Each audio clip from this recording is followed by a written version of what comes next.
কলিপাবন অবতার রাধা কৃষ্ণ মিলিত তনু শ্রী শ্রী শ্রীমন মহাপ্রভুর শুভ আবির্ভাব তিথি উপলক্ষে প্রতি বৎসরের মতো এই বৎসরও সপ্ত দিবসীয় যে গৌর কথার আয়োজন করা হয়েছে তার বিশ্রাম দিবসে এসে আমরা উপস্থিত হয়েছি। পূর্বদিন নদিয়া নাগরে শ্রীমন মহাপ্রভু যে প্রেমানন্দের বন্যায় নদিয়াবাসীকে ভাসিয়েছেন সেই সংকীর্তন প্রেমানন্দের আস্বাদন নিত্যানন্দ মিলন জগাই মাধাই উদ্ধার ও কালী উদ্ধারের মাধ্যমে আমরা কথাকে বিশ্রাম দিয়েছিলাম। এই সমস্ত লীলা শ্রীমন মহাপ্রভু 4 বছর ধরে করেছেন। বিংশ বর্ষে প্রভুর বিবাহ হয়েছে দেবী বিষ্ণুপ্রিয়ার সঙ্গে, আর 4 বছরে নদিয়াকে নাম সংকীর্তনে প্রেমবন্যায় নদিয়াবাসীকে ভাসিয়ে চললেন গৌরাঙ্গ সুন্দর। আয়ের 24 বছর প্রভুর বয়সের ক্রম হয়েছে। চৈতন্য চরিতামৃতকার কৃষ্ণদাস কবিরাজ গোস্বামীপাদ কলম দিলেন। 24 বছর শেষে যেই মাঘ মাস, সেই মাসে প্রভু আমার করিলেন সন্ন্যাস। এই 24 বছর নদিয়া লীলার সমাপন। গৌরাঙ্গ সুন্দরের আগমনের যে দুটি কারণ, এই গৌর লীলার যে দুটি হেতু, একটি বহিরঙ্গ কারণ আর একটি অন্তরঙ্গ কারণ। বহিরঙ্গ কারণ হলো যুগ ধর্ম পালন, সংকীর্তন প্রবর্তন। এই সংকীর্তন প্রবর্তন তো প্রভুর হয়েছে, কিন্তু প্রভুর যে কারণে আসা সংকীর্তন প্রবর্তনের জন্য সীতানাথ মহাপ্রভুকে ডেকে পাঠিয়েছেন। প্রভুকে ডেকেছেন সেই যুগের যুগ ধর্মকে প্রবর্তন করুন, হরি হয়ে হরি বলুন আর হরি বলান।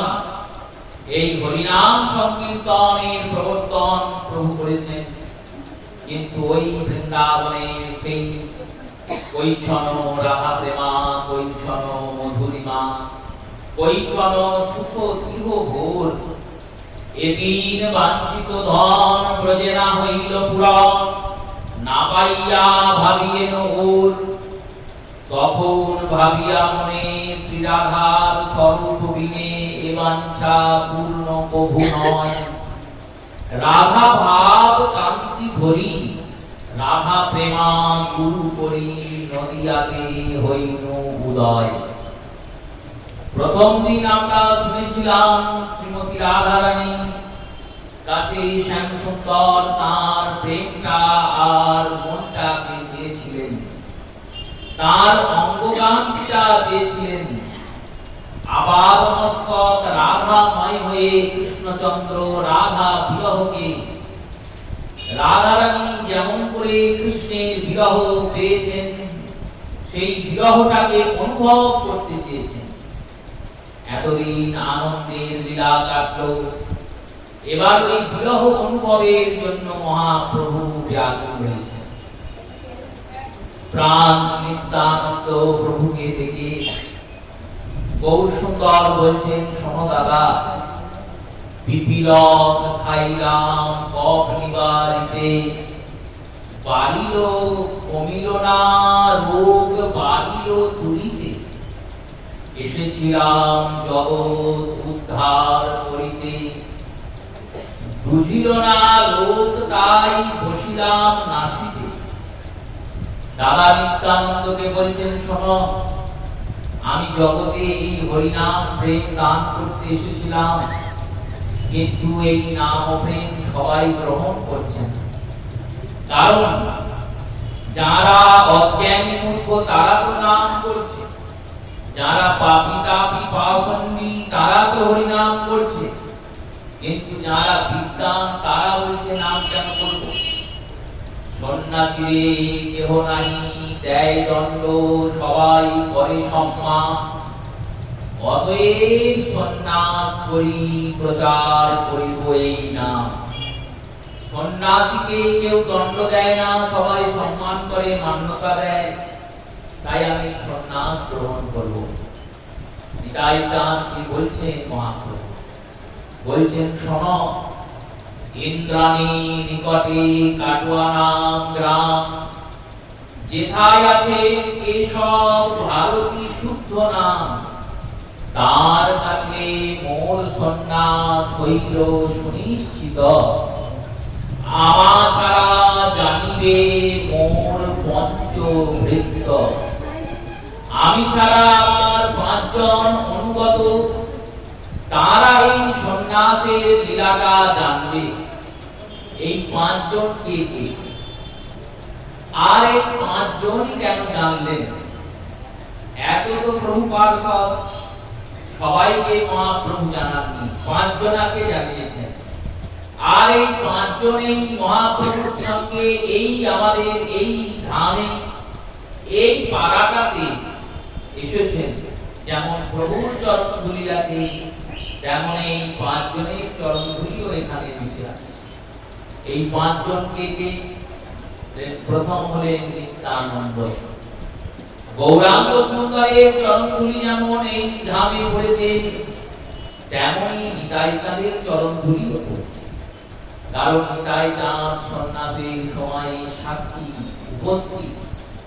5 জনের মধ্যে একজন, দ্বিতীয় জন হচ্ছেন মহাপ্রভুর মেষমশাই সর্বজয়ার পতি চন্দ্রশেখর আচার্য। ইনিও সন্ন্যাসের সময় এসেছেন। তৃতীয় জন হচ্ছেন স্বয়ং পণ্ডিত গদাধর। পঞ্চদত্তের মধ্যে 3 জন সন্ন্যাসের সময় কাটোয়া নামে উপস্থিত: গদাধর, নিত্যানন্দ, শ্রী গৌরাঙ্গ। চন্দ্রশেখর আচার্য, গদাধর, নিত্যানন্দ প্রভু, 5 জনের মধ্যে 3 জন। আর 2 জনকে, একজনের নাম ব্রহ্মানন্দ গিরি, ইনিও প্রভু পার্ষদ।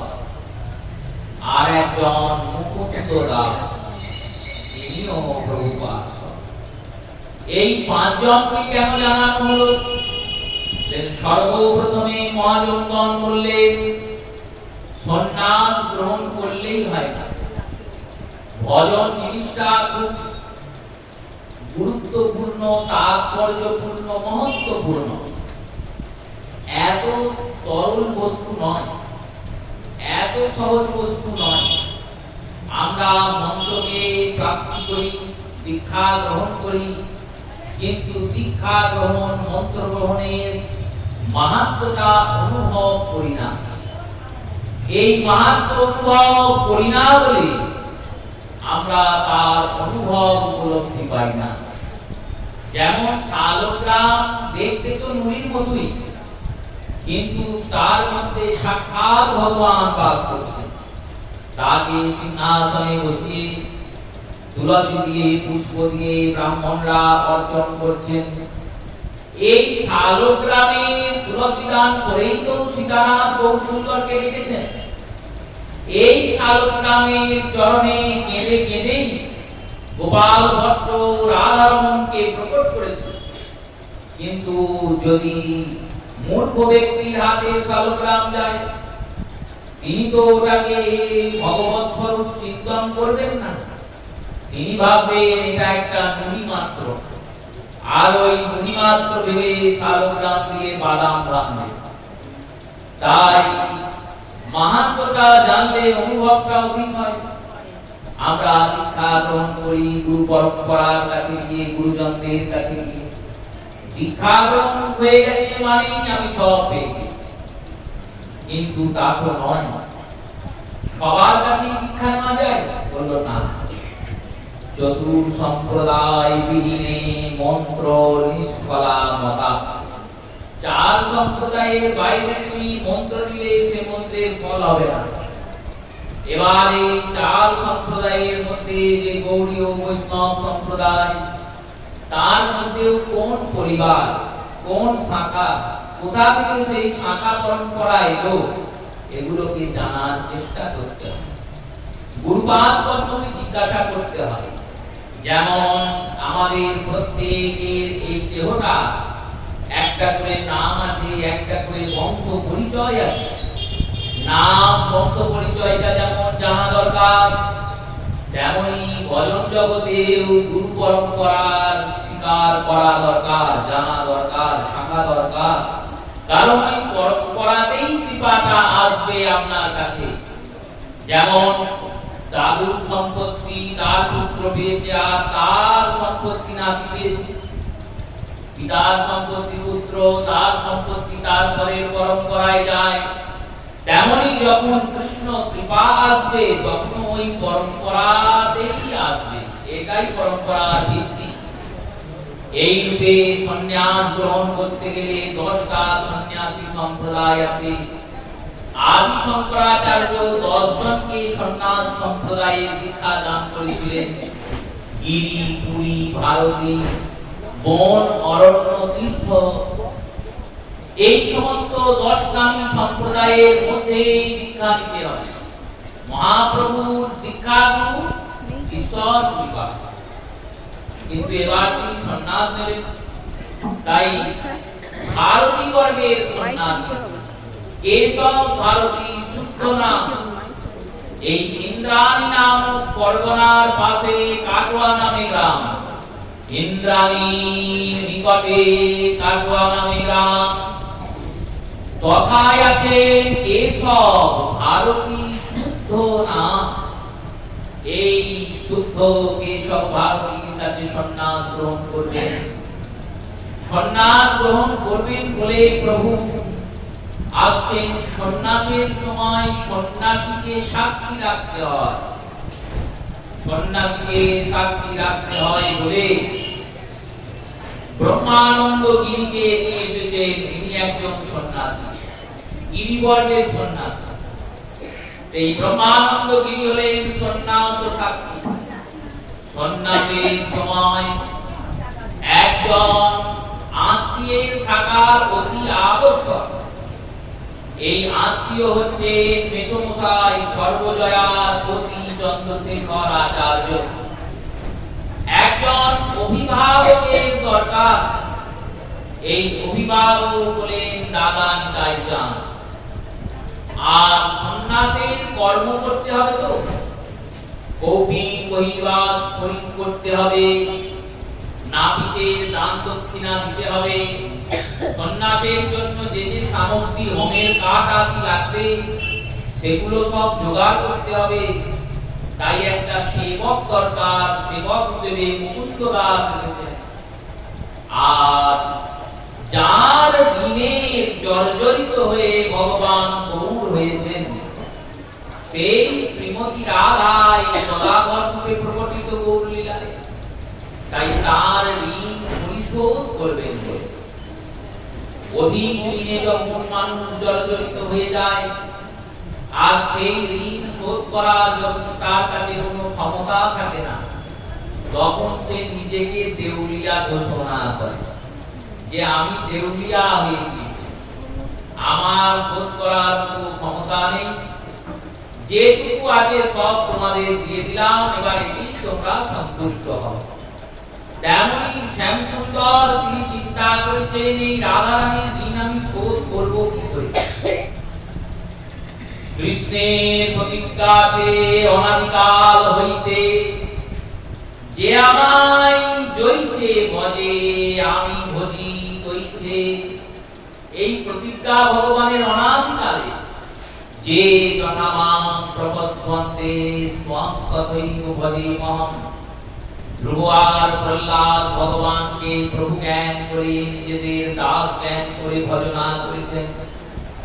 মালিকের কাজ যেমন ভৃত্যকে রক্ষা করা, তেমনি ভগবান নৃসিংহ রূপে গিয়ে প্রহ্লাদকে রক্ষা করেছেন।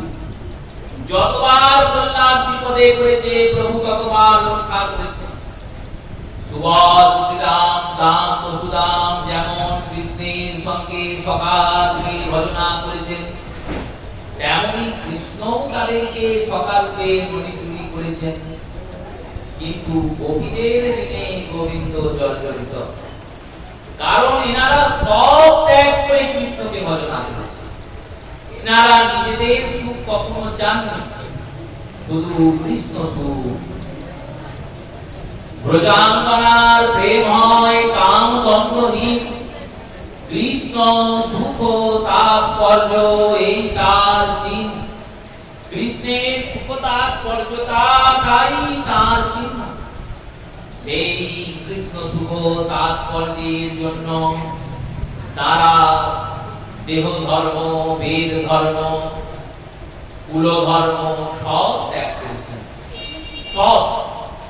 ওই রাধারানী বলছেন, বধূ কি আর বলিব আমি, জনমে জনমে জীবনে মরণে প্রাণনাথ হইও তুমি। তোমার চরণে আমার পরাণে বাঁধিলাম প্রেমের ফাঁসি। সর্ব তেজিয়া এক মন হইয়া হইলাম তোমার দাসী। সেই গোপীনে জর্জরিত শ্রী গোবিন্দ তিনি গৌরাঙ্গ রূপে প্রকট হয়েছেন।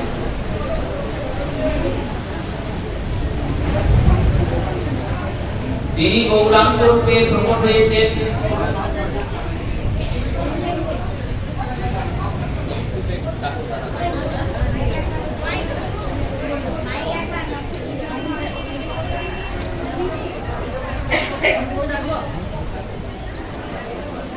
এই গোপীনে জর্জরিত শ্রী গৌর সুন্দর, এই গোপীনে জর্জরিত শ্রীমন মহাপ্রভু রাধার সর্ব শ্রী গদাধরের সামনে সন্ন্যাস নিতেন।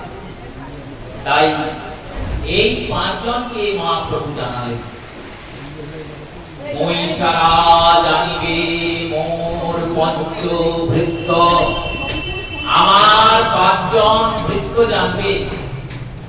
এই বলে নিতাই চাঁদকে মহাপ্রভু জানালেন কথা।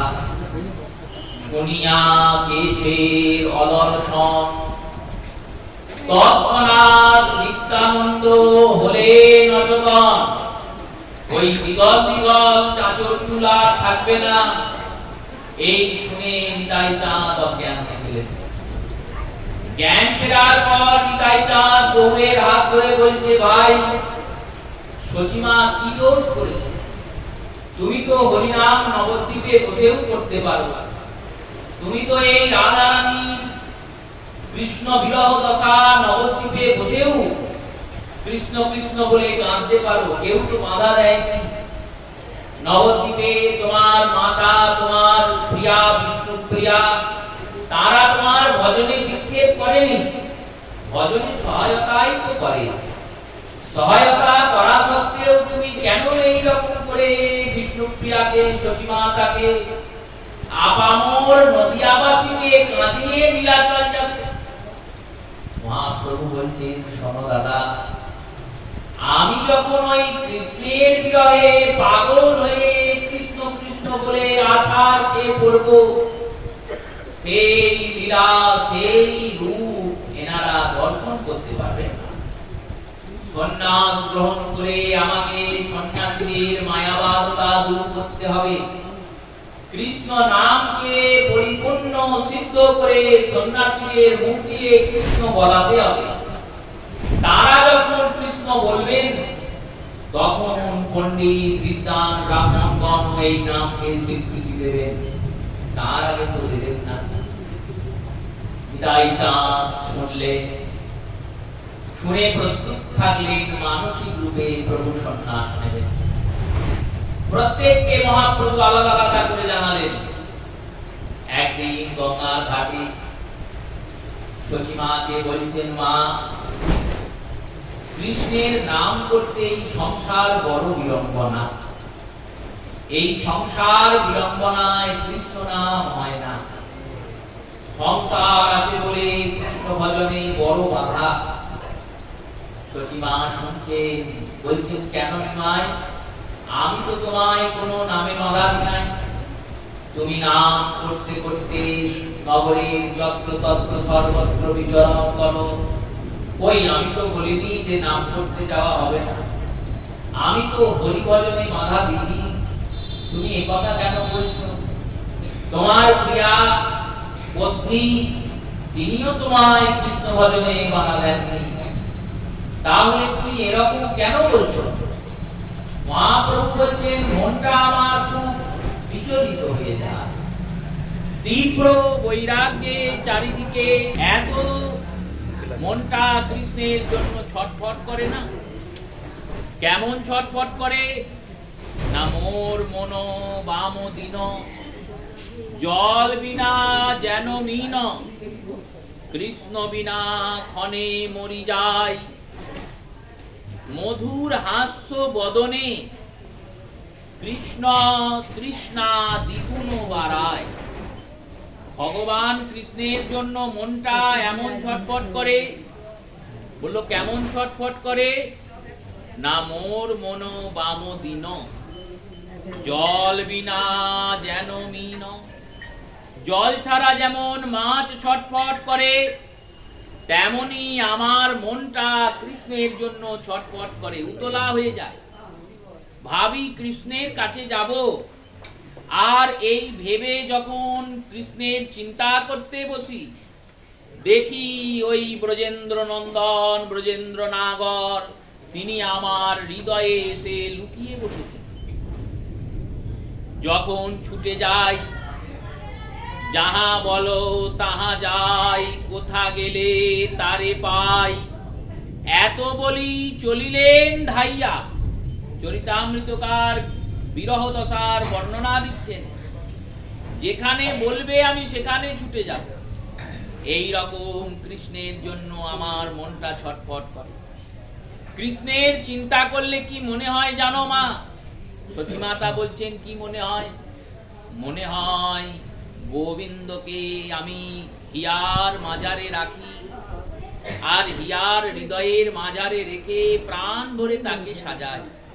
আমি সাজাইয়া দেব হিয়া, বসাইব প্রাণ পিয়া, নিরখিব সে চাঁদ বয়ান, সজনী কবে মোর হইবে সুদিন, ললিতা বিশাখা সঙ্গে কবে বা হেরিব রঙ্গে, সুখময় যমুনা পুলিন, সজনী কবে মোর হইবে সুদিন। এই রকম মনটা বৈরাগ্যে ভরে যায়। তাই আমি একটা জিনিস ভাবছিলাম। সচিমা বলছেন, কি ভাবছিলে? যদি আমি সন্ন্যাস নিই তাহলে কেমন হয়? শুনে সচিমার হৃদয়ে বজ্রাঘাত পড়ল। তিনি বললেন, নিমাই, সন্ন্যাস নেবে তোমাকে তো আটকাতে পারি না, কিন্তু একটা কাজ হয়ে যাওয়ার পর সন্ন্যাস নিও বাপ। মহাপ্রভু বলছেন, কি কাজ? না, আমার শ্রাদ্ধাদি কর্ম করে পিণ্ড দান করে তারপর সন্ন্যাস। প্রভু বলছেন, দেখো মা, পিণ্ড দান করলে তো তোমার মুক্তি হবে, আর কৃষ্ণের চরণে যদি কেউ সন্ন্যাস গ্রহণ করে, যদি বংশে কেউ একটা ভক্ত হয়, তাহলে ওই ভক্তের জন্মের সঙ্গে সঙ্গে 21 পুরুষের মুক্তি হয়ে যায়। ভাগবতে স্বয়ং নরসিংহ বলেছেন প্রহ্লাদকে। এই রকম ভাবে প্রভু সবাইকে জানাচ্ছেন, 24 বছর শেষে যেই মাঘ মাস, তাহার শুক্ল পক্ষে প্রভু করিলেন সন্ন্যাস। সেই মাঘ মাস শুক্লপক্ষের সন্ন্যাসের আগমন হয়েছে। আমাদের কাটোয়াতে সন্ন্যাস তিথি স্মরণ করা হয় না, দিন স্মরণ করা হয়। সন্ন্যাস তিথি স্মরণ না করে দিন স্মরণ করা হয়, কারণ সন্ন্যাসী গৌর আমাদের আরাধ্য নন।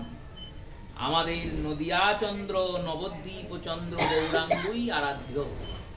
যেমন দ্বারকাবাসী দ্বারকাধীশ গোবিন্দ আমাদের ভজনের আরাধ্য নন, ব্রজের ব্রজেন্দ্র নন্দন আরাধ্য, দ্বারকাধীশ যিনি ব্রজেন্দ্র নন্দন তিনি, শ্রীকৃষ্ণ চৈতন্য গম্ভীরায় যিনি আছেন, দ্বীপে এটাই প্রভুর শেষ সেবা। এরপর আর সেবা করবেন না। তিনি জানেনও না প্রভু, তিনি জানেনও না যে এইটাই আমার গৌরের শেষ সেবা। এই রকম প্রভু সেবা করছেন। সেবার পর শ্রীমন মহাপ্রভু শিবাসঙ্গনে গেলেন। নিত্য কীর্তন পরিপূর্ণ হল। নিত্য কীর্তন পরিপূর্ণ হওয়ার পর গৌরাঙ্গ সুন্দর ফিরে এসেছেন মধ্যরাত্রে। মধ্যরাত্রে যখন ফিরেছেন, দেবী বিষ্ণুপ্রিয়া সারাদিন ধরে ফুল তুলে মালা গেঁথে রেখে দিয়েছেন। পুষ্পমালা, পুষ্পের মুকুট, পুষ্পের শৃঙ্গার করেছেন, প্রাণ ভরে সাজিয়ে রেখেছেন, আর সাজিয়ে চিন্তন করেছেন আমার গৌর সুন্দর আসবেন, তাকে আজকে আমি সাজাবো। শুনেছি শ্রীবাসঙ্গনে প্রভু প্রতিদিন ভক্তদের দ্বারা পুষ্পশোভিত মালায় সুশোভিত বিবিধ কুসুম ফুলের গলে বনমালা, শত কোটি চন্দ্র যিনি বদন উজালা। সেই বিবিধ কুসুমের পুষ্প চয়ন করে নদিয়ার নাগরীরা, মহাপ্রভুর পারিষদ বৃন্দগণ, তারা মালা গাঁথেন, আর সেই মালাতে গৌর সুন্দর সাজেন। সেই প্রভুর সাজটা শুনেছি, কিন্তু দেখি নাই। আজকে আমি প্রাণ ভরে মহাপ্রভুকে সাজাবো, আর সাজিয়ে দেখব কেমন অপরূপ সেই সুন্দর রূপ। বিনোদ ফুলের বিনোদ মালা, বিনোদ গলে দোলে, কোন বিনোদিনী গেঁথেছে মালা বিনোদ বিনোদ ফুলে। বিনোদের মালা গাঁথতে গেলে তো বিনোদিনী হতে হয়।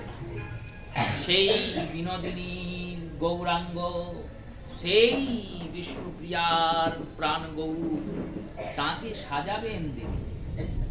দেবী সাজাবেন বলে অপেক্ষা করছিলেন। ধীর পায়ে মহাপ্রভু প্রবেশ করেছেন, দরজাটা খুলেছেন। প্রভুর পদতলের চাপে, প্রভুর পদতলের চাপে দেবী জাগ্রত হয়েছে। প্রভু বলেছে, বিয়ে এখনো তুমি স্বয়ংবর নাই। মহাপ্রভু কথা শ্রবণ করে পিয়াজি বলছেন, দেখুন আপনি দিন রাত কৃষ্ণ ভজনা করেন, আপনি দিন রাত কৃষ্ণ ভজেন, আর কৃষ্ণ ভজনের উপদেশ দান করেন, কিন্তু আমি তো কৃষ্ণ ভজি না। তাহলে তুমি কি ভজনা করো? যে কৃষ্ণকে দেখি নাই তাকে ভজি কি করো? যে কৃষ্ণকে সাক্ষাৎ দর্শন করছি, সেই গৌরচন্দ্রের ভজনা আমি করি। আমার কাছে গৌরী কৃষ্ণ। যে কৃষ্ণ হই, তারপরে কৃষ্ণ বর্ণ ধারণ করে ব্রজগোপীদের মনোহরণ করেছিলেন, তাকে তো দেখি নাই, শুনেছি, কিন্তু শচীনন্দন গৌরাঙ্গ সুন্দর তাকে তো দেখছি। তাই যার যাকে লাগে ভালো তাকে ভজুক তারা, আমার মনে লেগেছে ভালো শচীর দুলাল গোরা। ওই শচীর নন্দন গৌর সুন্দর, তাকেই আমি ভজনা। এই বলার পরে পিয়া তার নিজের হাতে প্রভুকে নিবেদন করেছেন, প্রভু এই পুষ্পমালা, পুষ্পের চূড়া ফুলের মালা, ফুলের চূড়া, ফুলের সাজ আমি নির্মাণ করেছি আপনাকে পরাবো। আপনি যদি একটু কৃপা করে তা ধারণ করেন তাহলে দাসীর সৌভাগ্যটা দুর্লভ। মহাপ্রভু মনে মনে ভাবছে আর কিছুক্ষণ পরেই তো আমি ছেড়ে দিয়ে চলে যাব নদিয়াকে, তাই যাওয়ার আগে ওদের যত শখ আছে সব শখ ওরা পূরণ করে দিই। বিষ্ণুপ্রিয়া দেবী সাজালেন মহাপ্রভুকে, প্রভু প্রসাদী মালাটা পিয়ার গলায় দিয়ে দিলেন। আর পিয়ার গলায় মালা দেওয়ার পরে প্রিয়া ধীরে ধীরে ধীরে ধীরে হরি কথা শুনতে শুনতে প্রভুর চরণে মাথা রেখে ঘুমিয়ে পড়লেন। যখন ঘুমিয়ে পড়লেন মহাপ্রভু চিন্তন করলেন এটাই সময়, এইবার আমাকে নদিয়া ছাড়তে হবে। প্রভু নদিয়া ছেড়ে চললেন। চরণ পাদুকা দুটি প্রভু রেখে গেলেন বিষ্ণুপ্রিয়ার জন্য। সচিমায়ের ঘরের বাইরে গিয়ে যদিও এর কোনো তথ্য চরিতামৃত, চৈতন্য ভাগবত বা চৈতন্য মঙ্গলে নাই, কিন্তু লোকমুখে মহাজন কথা, মহাজনের অনুভব হয়েছে বলেই তো এই কথা তারা বলেছেন। সচিমায়ের ঘরের বাইরে গিয়ে প্রভু ডাকছে।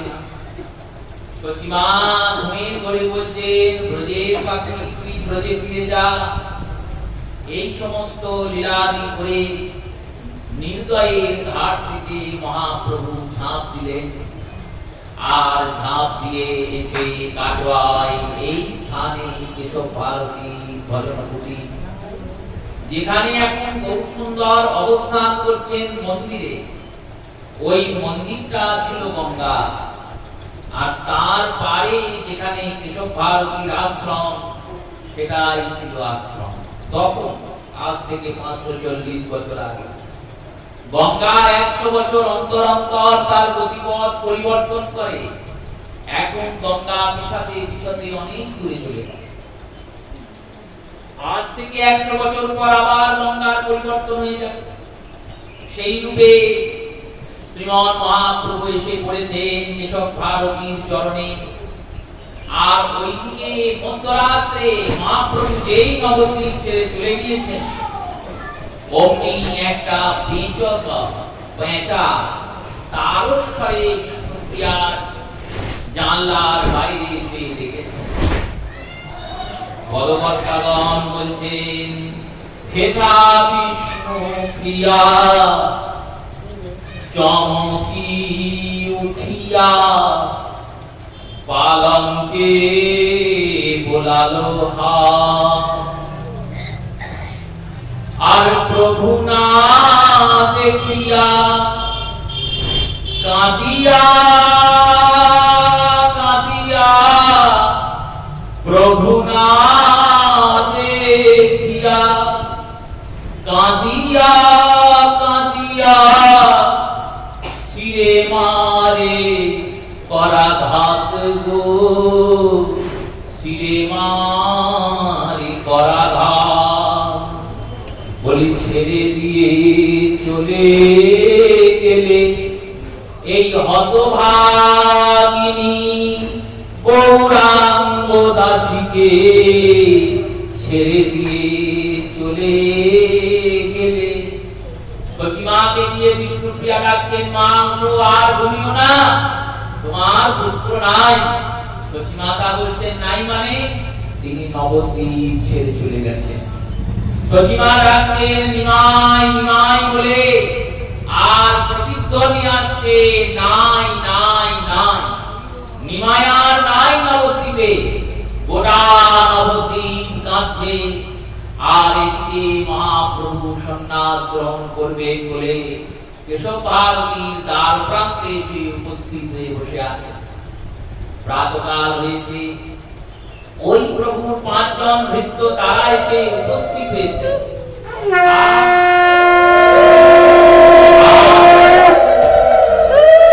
কেশব ভারতীর সঙ্গে মহাপ্রভুর সংবাদ হয়েছে। কেশব ভারতী বলেছেন, শোনো নিমাই, চারটে আশ্রম আছে প্রত্যেক মানুষের জীবনে। প্রথম আশ্রমের নাম ব্রহ্মচর্য, দ্বিতীয়ের নাম গৃহস্থ বা গার্হস্থ, তৃতীয়ের নাম বানপ্রস্থ, আর চতুর্থের নাম সন্ন্যাস। 100 বছর আয়ু কলিযুগে প্রথম 25 বছর ব্রহ্মচর্য, দ্বিতীয় 25 বছর মানে 25 থেকে 50 হলো গার্হস্থ, আর 50 থেকে 75 হলো বানপ্রস্থ, আর 75 এর পর হয় সন্ন্যাস। তোমার এখন বহুদিন বাকি বাবা, তোমার তো এখনো 25 বছরই পড়েনি। তুমি বাড়ি যাও, বাড়ি গিয়ে গৃহস্থ বানপ্রস্থ করে তারপর যখন তোমার 75 বয়স হবে তখন তুমি এসো সন্ন্যাস নিতে। কে বলছেন কথাটা? স্বয়ং কেশব ভারতী বলছেন, যিনি নিজে শিশুকালে সন্ন্যাস গ্রহণ করেছেন। নিজে যদি নিয়ম না মানি তাহলে লোককে কি করে বলবো নিয়ম মানতে? নিজে শিশুকালে সন্ন্যাস নিয়েছেন, তিনি বলছেন যে 75 এর পর এসে সন্ন্যাস নেবেন। প্রভু বললেন, প্রভুপাদ আমি তাই নেব, কিন্তু আপনাকে একটা কথা বলতে হবে। কি কথা? না আমি আসবো ততদিন আপনিও থাকবেন। এসব ভারতী দেখলেন এত ভারী বিপদ, এ কি করে বলি যে আমি থাকবো? শেষ কেশব ভারতী মহাপ্রভুর কাছে পরাজিত হলেন, প্রভুকে মন্নাপিতের কাছে প্রেরণ করলেন।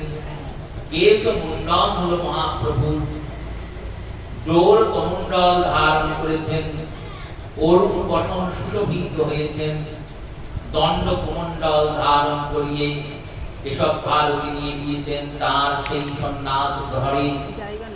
আর সন্ন্যাস ঘরে নিয়ে গিয়ে চিন্তন করছেন, আমি কি মন্ত্র দান করব?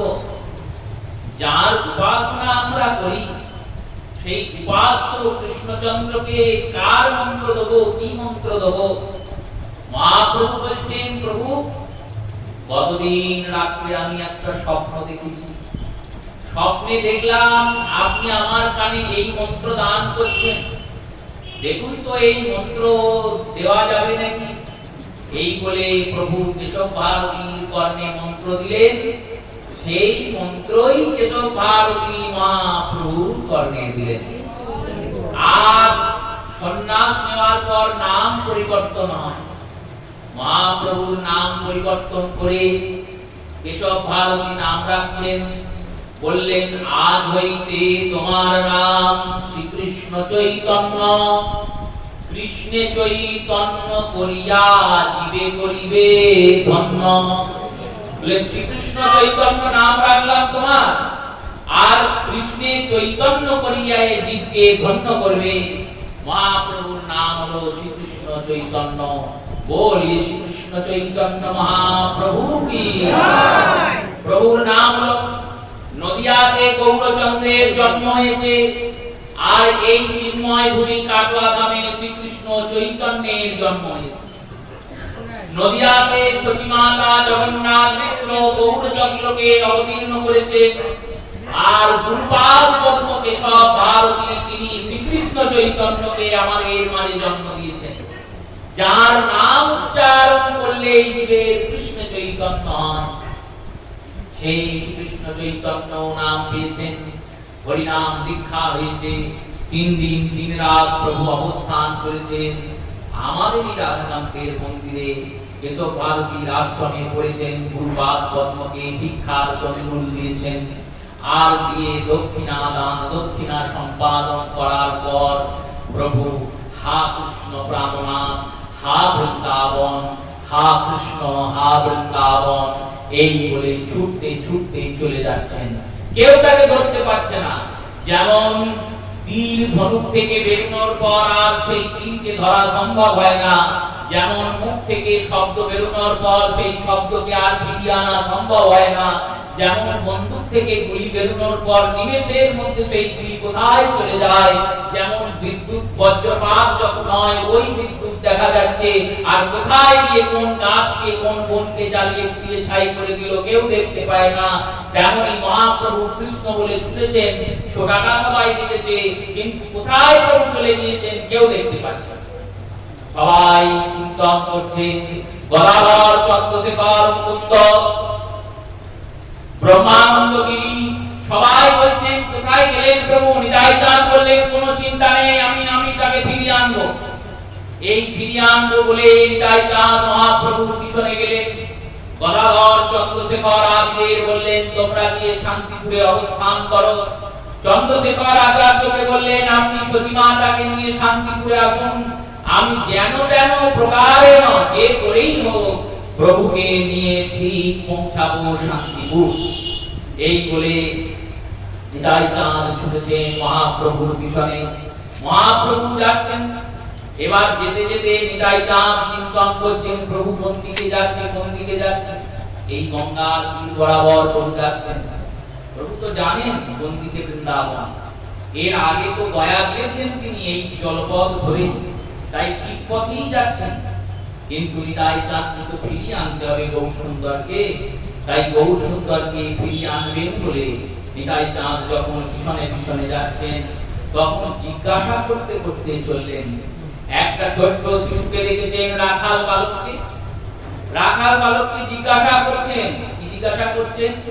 জিজ্ঞাসা করছেন পথে কি দেখলে যেতে আমার গৌর ভগবানে, পথে কি দেখলে যেতে আমার গৌর ভগবানে, পথে কি দেখলে যেতে আমার গৌর ভগবানে, পথে কি দেখলে যেতে আমার গৌর ভগবানে, পথে কি দেখলে যেতে আমার গৌর ভগবানে, পথে কি দেখলে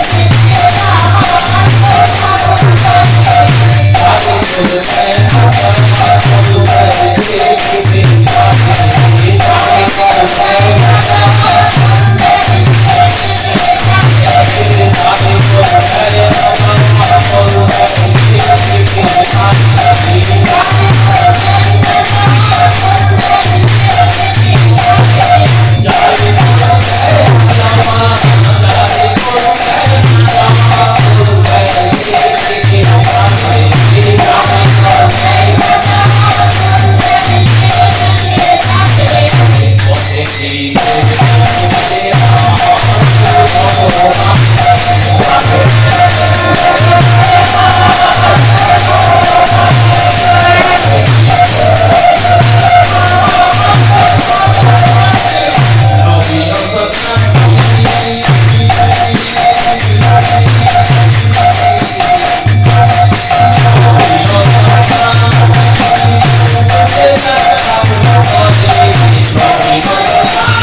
জগন্নাথ রে তোমরা দেখতে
যখন উনি ফিরে আসবেন জিজ্ঞাসা করবেন বৃন্দাবন পন্থীকে তুমি শান্তিপুরের রাস্তাটা দেখিয়ে দেবে, বলবেন এই রাস্তায় চলে গেলেই বৃন্দাবন।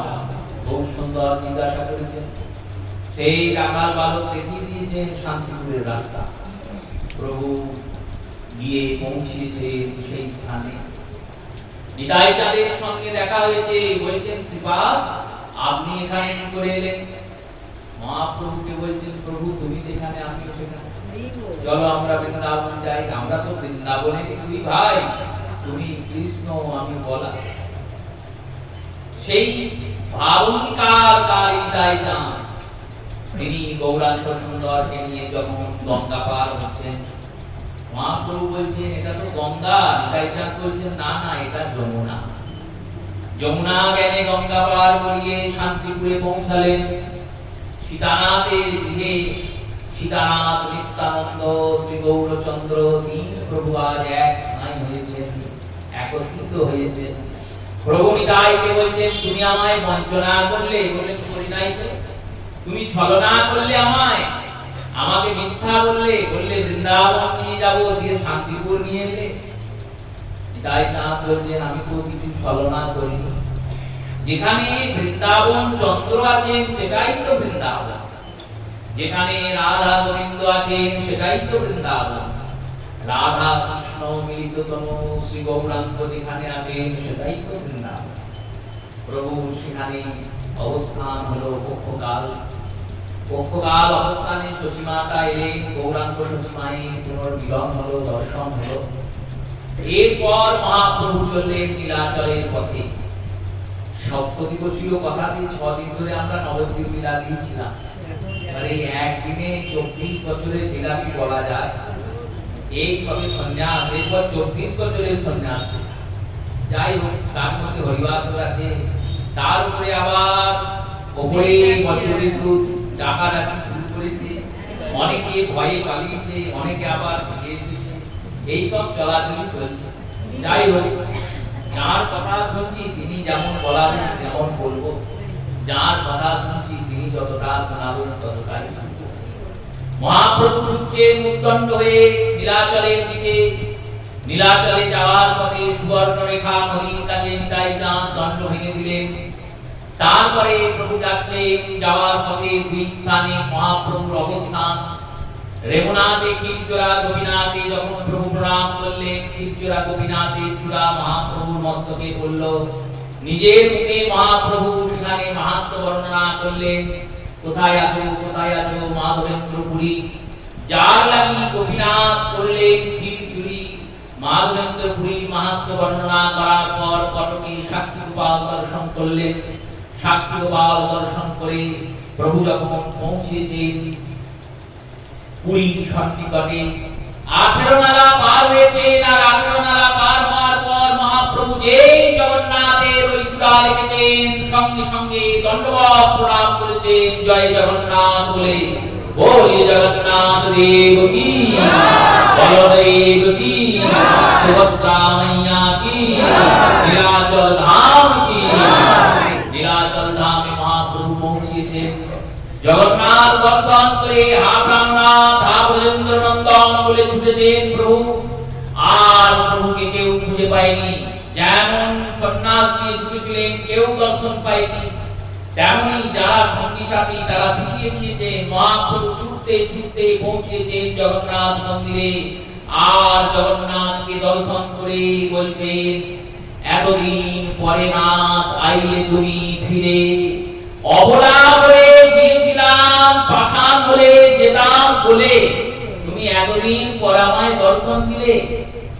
আমি তো মেয়ে, তাই অবলা বলে গিয়েছিলাম, মেয়ে বলে প্রাণটা বেঁচেছিল।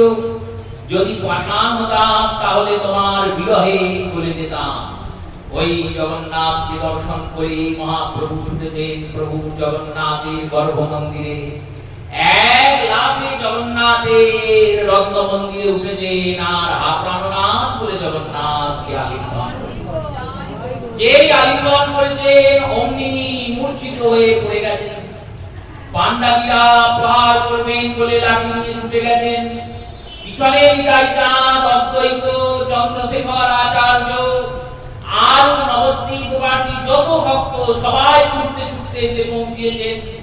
ওদিকে রাজ পণ্ডিত সার্বভৌমকে খবর দেওয়া হয়েছে, এক অরুণ বসনধারী সন্ন্যাসীর মতো দেখতে, অতি যুবক, সুন্দর, সুঠাম দেহ, তিনি আজ জগন্নাথের গর্ভ মন্দিরে প্রবেশ করে রত্নমণ্ডপে উঠে জগন্নাথকে স্পর্শ করেছে। এই সব যখন শুনেছেন, সার্বভৌম ছুটে এসেছেন, সন্ন্যাসীকে প্রহার করতে যাচ্ছেন। সার্বভৌম গিয়ে প্রবোধ দিয়েছেন, সন্ন্যাসী আর ব্রাহ্মণ কোনো মতেই প্রহারের যোগ্য নয়। সেই প্রহার থেকে প্রবোধ দেওয়ার পরে দেখছেন সন্ন্যাসীর দিকে নবীন সন্ন্যাসী রূপ যে তার পাগল করে, এই রকম সন্ন্যাসীকে কেউ দেখতে পেয়েছে? দিব্য কলে বড় মণ্ডিত মুন্ডন। মুন্ডন তো এখন সবাই করে। মহাপ্রভু মুন্ডন গোটা 24 বছরে একবার করেছেন।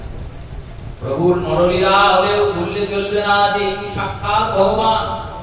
যেমন কৃষ্ণের জটের খেলা সর্বোত্তম নরলীলা, নরবধূ তাহার স্বরূপ, গোপবেশ বেণুকর, নবকিশোর নটবর, নরলীলার হয় অপরূপ। সেই অপরূপ কৃষ্ণলীলায় যেমন মাঝে মধ্যেই আমরা ভেবে নিই যে আমাদের ছোট ছেলেটা যেমন বদমাইশ দুষ্টু, যেমন দুষ্টুমি করে, বদমাইশি করে, চঞ্চলতা করে, আমার আঁচল ধরে যেমন মা খেতে দাও মা খেতে দাও বলে, তেমনি যশোদার ছেলেটাও তো বদমাইশ দুষ্টু, ও আর আমার ছেলে এক। কিন্তু এক নয়। আপনার ছেলে যেমন ওটা করছে, গোবিন্দ ওটা করেছেন ঠিক, তারপরে 6 দিন বয়সে পুতনাকে বধ করেছেন। আপনার ছেলে পারবে? ওই গোবিন্দই লাভ দিয়ে কালিয়র মাথায় কালিয়কে মর্দন করেছেন, আবার ওই 7 কোষের গিরিরাজকে ধারণ করেছেন। আপনার ছেলে পারবে? পারবে না। কিন্তু আমাদের মনে হয়, কেন না ভগবান হচ্ছেন সব থেকে বড় অভিনেতা। এই কারণে ভগবানের একটা নাম হচ্ছে নায়ক। নায়ক কি করে? অভিনয় করে। সামান্য নায়ক নয়, নায়কের শিরোমণি। এরার উপর নায়ক কেউ নেই, নায়কেন্দ্র শিরোমণি। সেই ভগবান যখন নরলীলা করেন তখন দেখে মনে হয় ইনি মনুষ্যের মতোই, মানুষই, কিন্তু কখনো মনুষ্য নয়। বহু সুন্দরের সেই দেহ, সেই ভাব, দিব্য কলেবর। সার্বভৌম লিখছেন, কলেবরটা সামান্য কলেবর নয়, দিব্য কলেবর মণ্ডিত মুন্ডম। অপরূপ সুন্দর সন্ন্যাসী মহাপ্রভুকে দর্শন করছেন সার্বভৌম। চন্দ্রশেখর আচার্য আদিগণ এসে বলেছেন, ইনি সচিত নয়, জগন্নাথ মিশ্রের পুত্র। সার্বভৌম মহাপ্রভু চেতনা হওয়ার পর প্রভুকে বলেছেন তুমি আমার কাছে এসো বেদান্ত শিক্ষা গ্রহণ করতে। কার বাড়িতে প্রভুকে রাখা যায়? প্রভু থাকবেন কোথায়? প্রতাপপুত্রের যিনি গুরুদেব কাশী মিশ্র, তিনি বলেছেন ইনি আমার বাড়িতে থাকবেন। ইনি চেনেন ভগবান। এনার সেবিত বিগ্রহের নাম রাধাকান্ত। এনার একটা বাগান বাড়ি আছে, সেই বাগান বাড়িতে প্রতাপরুদ্র প্রদত্ত গুরুদেবকে যে জমি জমা হিরে জহরত নথিপত্র ছিল, সেই সমস্ত হিরে জহরত সোনা দানা নথিপত্র একটা চোরা কুঠুরি ঘরে থাকতো। সেই ঘরটার নাম গম্ভীরা। ছুটতে ছুটতে কাশী মিশ্র পৌঁছেছেন নিজের সেই বাড়িটায়, রাধাকান্ত মঠ। সেখানে গিয়ে ওই চোরা কুঠুরির দরজাটা খুলে ওই হিরে সোনা দানা জহরত সেই কাগজ দলিল পর্চা যা ছিল ছুঁড়ে ছুঁড়ে ফেলে দিচ্ছেন। ঘরটাকে ফাঁকা করছেন, পরিষ্কার করছেন। যারা ভৃত্য ছিলেন তারা বলছেন এত দামি দামি জিনিস এইভাবে ছুঁড়ে ফেলছেন কেন? শ্রী কাশী মিশ্র বলছেন এর থেকেও দামি জিনিস আমি এখানে রাখবো। আমি যাকে রাখবো তিনি পরশমণি, তার স্পর্শ যদি একবার কেউ পায় সেই কৃষ্ণ প্রেমে ধন্য হয়ে যাবে। যে গৌরাঙ্গের নাম লয় তার হয় প্রেমলয়, তারে মুই যাই বলিহারি। গৌর সুন্দরের নাম নিলেই তো প্রেম। কৃষ্ণকে ভজন করতে গেলে প্রেম লাগবে। কোথায় পাবে সেই প্রেমটা? কোন বাজারে কিনতে পাওয়া যাবে? কোন হাটে কিনতে পাওয়া যাবে? বললো কোনো হাটে যেতে হবে না, কোন বাজারে যেতে হবে না, তুমি শুধু গৌর গৌর গৌর বলে যাও, গৌর তোমায় প্রেম দিয়ে দেবে। গৌর তোমায় প্রেম দিয়ে দেবে। এত পাওয়ান গৌরাঙ্গের নাম। সেই গৌর সুন্দর নীলাচলে গম্ভীরাতে অবস্থান করেছেন। প্রত্যেকে স্থির হয়েছেন। প্রভু বলেছেন দেখো বেশি দিন আমার কাছে থেকো না, কারণ আমি সন্ন্যাস নিয়েছি, তোমাদেরকে ত্যাগ করেছি। এবার তোমরা যদি এসে এখানে থেকেই যাও তাহলে আর সন্ন্যাস কি থাকবে? কত নিষ্ঠা সন্ন্যাস। সন্ন্যাস নেওয়ার পরে মহাপ্রভু দক্ষিণ ভারতে গিয়েছেন। দক্ষিণ ভারতে এক একটি তীর্থ দর্শন করতে করতে পৌঁছেছেন গোদাবরী তটে বিদ্যানগরে। রায় রামানন্দের সঙ্গে সংবাদ হয়েছে। রামানন্দ রায়কে মহাপ্রভু বলছেন শ্লোক করি করহ রায় সাধ্যের নির্ণয়। রায় কহে স্বধর্মাচারণে বিষ্ণু ভক্তি হয়।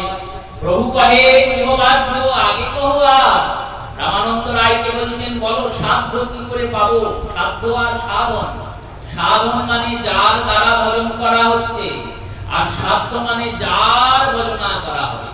এই ভগবত ভজনটা যে করব সেই করার পথটা কি আমায় বলো।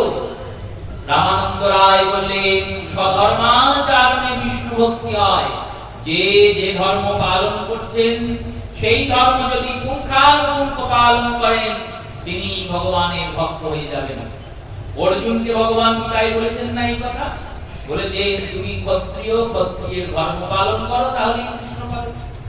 মহাপ্রভু বললেন ঠিক আছে, কিন্তু এই বাহ্য, এটা বাইরের কথা। এটা যারা প্রাথমিক স্তরীয় ভক্ত তাদের জন্য, যারা কৃষ্ণকে চায় না, শুধু নিজের মুক্তি চায়, এদের জন্য এই কথা।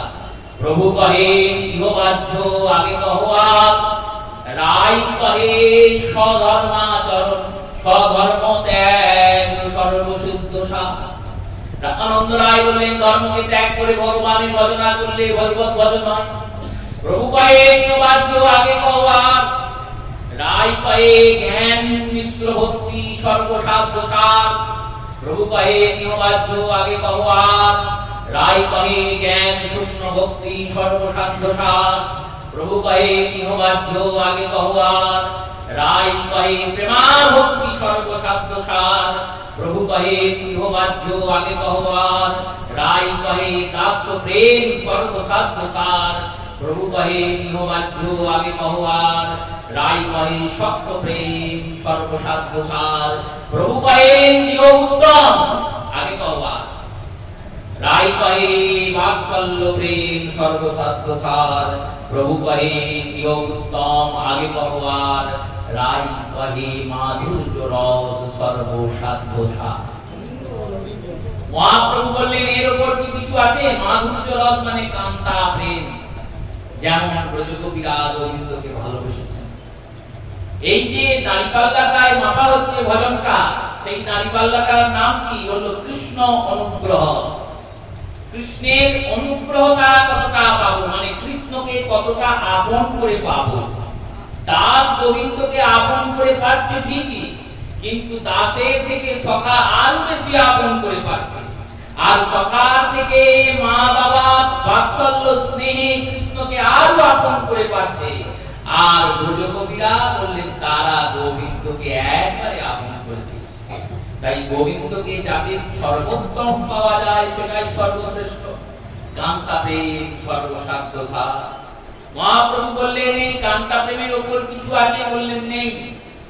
আর গুণ আসি পৃথিবীতে বইছে, আর রস আসি মাধুর্যতে মেশে। সমস্ত রস এসে এই মাধুর্যে মিশেছে। প্রভু আর রামানন্দ রায়ের সংবাদ হলো। সংবাদ শেষে রামানন্দ রায় বলছেন এইবার ছাড়ো প্রভু তোমার ঢাই ছবি, ধরিয়া ফেলেছি আমি তোমার চুরি। গৌরাঙ্গ নয় হে রাধার অঙ্গ, ব্রজেন্দ্র নন্দন ছাড়া কেউ না করে আর সঙ্গ। তবে প্রভু দেখাইল আপন স্বরূপ। রামানন্দ রায় বলছেন আমি সব ধরে ফেলেছি, তুমি সামান্য কোন সন্ন্যাসী নও। এই গৌরাঙ্গটা কোন সামান্য ফর্সা রং নয়, এটা রাধারানীর অঙ্গ। আর এই রাধারানীর অঙ্গ কৃষ্ণ ছাড়া কেউ স্পর্শ করতে পারে না। তাই তুমি কে? তোমার রূপটা আমায় দেখাও। তবে প্রভু দেখাইল আপন স্বরূপ, রসরাজ মহাভাব দুই এক রূপ। রসরাজ কৃষ্ণ একদিকে, আর মহাভাব স্বরূপিণী রাধারানী একদিকে, আর দুই এক হয়ে গৌরী। যেমন ছানা দিয়ে মিষ্টি তৈরি করে একটা বর তৈরি করা হয়েছে আর একটা বউ তৈরি করা হয়েছে। কিছুক্ষণ পর যিনি মিষ্টি তৈরি করছেন তিনি দুটোকে এক করে একটা সন্দেশ করে দিয়েছেন। বর নেই বউ নেই, সন্দেশ হয়ে গেছে। তেমনি রাধা কৃষ্ণ এক আত্মা দুই তনু ধরি, অনন্য বিলাস রস আস্বাদন করি। সেই দুই দেহ এবার হলো এক ঠান, নবদ্বীপে প্রকটিলে চৈতন্য গোসাই। ইনি রাধা, ইনি কৃষ্ণ, এক আসনে। রামানন্দ রায় উদ্ধার করলেন, কৃপা করলেন। তিনি তো সখী, বিরহ সহ্য করতে গেলে এই রামানন্দ রায় আর স্বরূপ দামোদরকে মহাপ্রভু চাই। কারণ ইনি বিশাখা আর স্বরূপ দামোদর ললিতা। দুই সখীকে নিয়ে রাধারানী কৃষ্ণ বিরহে কাঁদবেন। যখন কাঁদবেন তখন কে সামলাবে? এই দুই সখী সামলাবে। মহাপ্রভু রামানন্দ রায়ের সঙ্গে ফিরলেন পুরীতে। যখন দক্ষিণ ভারত থেকে মহাপ্রভু ফিরেছেন, খবর এসেছে গৌরবঙ্গে গৌরবঙ্গবাসীরা সবাই এক হয়েছেন, আর এক হয়ে ঠিক করেছেন এবার আমরা রথে যাব মহাপ্রভুর চরণে।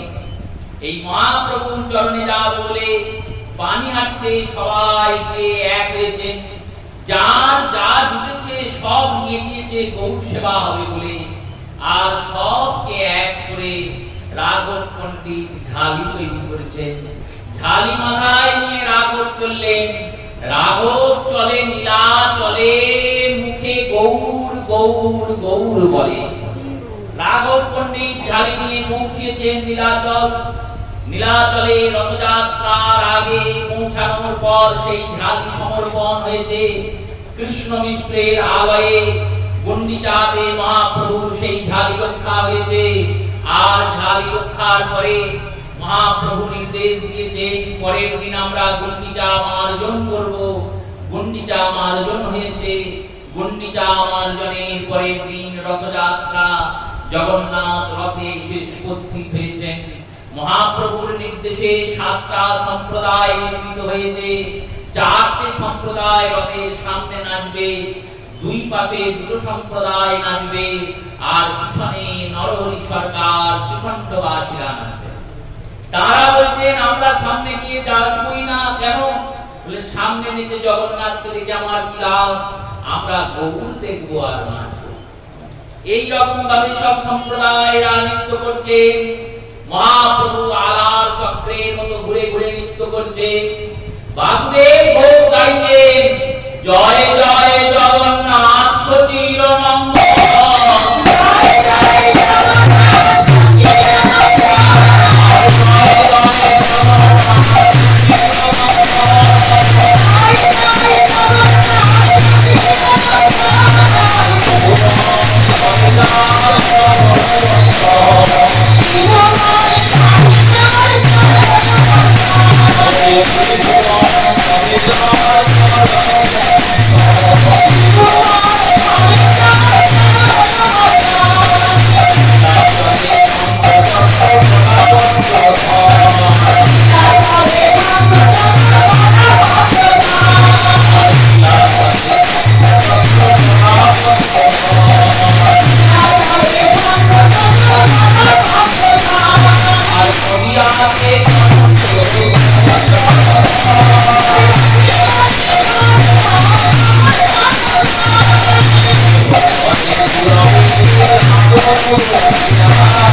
সচির জগন্নাথ। তুমি জগন্নাথকেও ভজো, কৃষ্ণকেও ভজো, গৌরকেও ভজো। আবার গৌর ভজলে জগন্নাথ কৃষ্ণ সব ভজা হয়ে গেল। রথযাত্রার আনন্দ মহাপ্রভু দর্শন করালেন জগৎকে। এরপর প্রভু বৃন্দাবন যাওয়ার জন্য বেরুলেন। গৌরবঙ্গে সে রূপ সনাতনকে উদ্ধার করলেন। পরের বার প্রভু বৃন্দাবন গেলেন।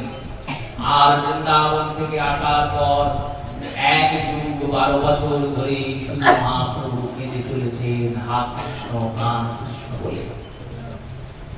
চরিতামৃতকার বলছেন, সারাদিন প্রভু জগন্নাথ দর্শন করেন, আর রাত্রি বসে বসে মহাপ্রভু শ্রবণ করেন ওই রামানন্দ রায়ের নাটক গীত গোবিন্দ।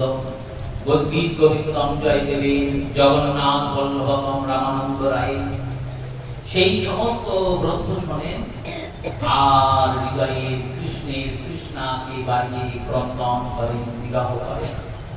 এই বিবাহ লীলার আস্বাদন মুখে বলে করানো সম্ভব নয়, শ্রবণ করে করা সম্ভব নয়, এ অনুভবের বিষয়। এই রূপেই গৌরাঙ্গ সুন্দরের সেই সময় উপস্থিত হলো আষাঢ় মাসে প্রভু জগন্নাথ মন্দিরে প্রবেশ করলেন। আষাঢ় মাস শুক্ল পক্ষ নবমী তিথি। আষাঢ় মাসের শুক্ল পক্ষের নবমী তিথিতে মহাপ্রভু প্রবেশ করলেন জগন্নাথ মন্দিরে। মন্দিরের দরজা বন্ধ হলো। মহাপ্রভু জগন্নাথ জগতের নাথ, তিনি জগন্নাথে বিলীন হয়ে গেলেন। গৌরাঙ্গ সুন্দরের এই সুন্দর লীলার সুন্দর ধ্যান হলো। আমরা গৌরীয়বাসীরা মতান্তরে কোটা গোপীনাথে মহাপ্রভু বিলীন হয়েছেন এটাকে স্বীকৃতি। প্রভু এলেন, প্রভু গেলেন, আমরা পেলাম, আমরা প্রভুর দ্বারা প্রদত্ত নাম যশী পেলাম। এই নামটাই হলো আমাদের পরম অবলম্বন। এই নাম অবলম্বনকে ধারণ করে যাতে আমরা নিতাই গৌরের চরণে যেতে পারি, এই অভিলাষ নিতাই গৌর সীতানাথের চরণে জানিয়ে, গৌর ভক্তবাসীর চরণে জানিয়ে, প্রত্যেক শ্রোতা মাতা ভক্ত কৃষ্ণ চরণে প্রণাম পূর্বক এই বছরের মতো এইখানে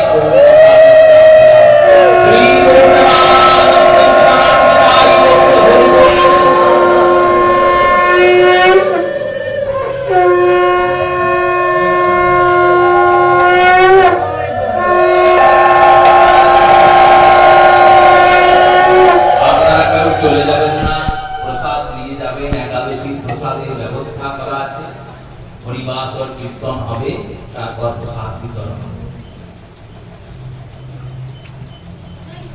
গোরা গোরা গোরা গোরা গোরা গোরে গোরা গোরা গোরা গোরা গোরা গোরে গোরা গোরা গোরা গোরা গোরে গোরা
Thank you.